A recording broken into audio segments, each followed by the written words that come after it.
अकोला जिल्ह्यातील बार्शी टाकळी पोलिसांची धडाकेबाज कारवाई. गोवंश तस्करी व कत्तलीच्या संशयावरून 2 जणांविरुद्ध गुन्हा दाखल, 12 गोवंश घेतले ताब्यात.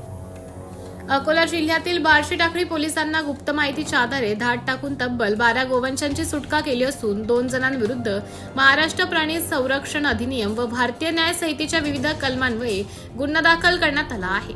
पोलिसांकडून मिळालेल्या माहितीनुसार दिनांक 13 जून 2026 रोजी दुपारी बार्शी टाकळी पोलीस स्टेशनचे सहाय्यक फौजदार फराज सरफराज शेख यांना कुरेशीपुरा परिसरातील एका गोठ्यात गोवंश कत्तलीसाठी निर्दयतेने बांधून ठेवण्यात आल्याची गुप्त माहिती मिळाली होती.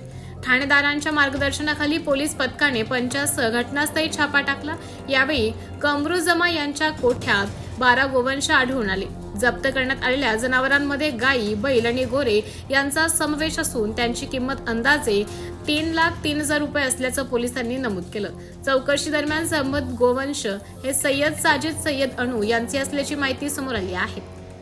पोलिसांनी सर्व गोवंश ताब्यात घेऊन जप्तीची कारवाई केली आहे. या प्रकरणी सय्यद साजिद सय्यद अनू राहणार कुरेशीपुरा बार्शी टाकळी आणि कमरुजमा राहणार सय्यदपुरा बार्शी टाकळी यांच्याविरुद्ध महाराष्ट्र प्राणी संरक्षण अधिनियम 1976 मधील कलम 5, 5A, 5B व 9 तसेच प्राण्यांवरील क्रूरतेसंदर्भातील कलम 11 आणि भारतीय न्याय संहितेच्या कलम 303 पोटकलम 2 अन्वये गुन्हा दाखल करण्यात आला आहे. पोलिसांचा पुढील तपास सुरू असून संबंधित गोवंश कुठून आणण्यात आले होते याचा शोध घेतला जात आहे. बार्शी टाकळी पोलिसांनी गुप्त माहितीच्या आधारे केलेल्या कारवाईत 12 गोवंशांची सुटका करण्यात आली आहे. सुमारे 3 लाख रुपयांहून अधिक किमतीचा हा गोवंश कत्तलीच्या उद्देशाने ठेवण्यात आल्याचा संशय व्यक्त करण्यात येत असून 2 आरोपी विरुद्ध गुन्हा दाखल करण्यात आला आहे. या प्रकरणाचा पुढील तपास बार्शी टाकळी पोलीस करीत आहे. महाराष्ट्र टुडे मराठीसाठी ब्युरो रिपोर्ट संजय दास, बार्शी टाकळी, अकोला.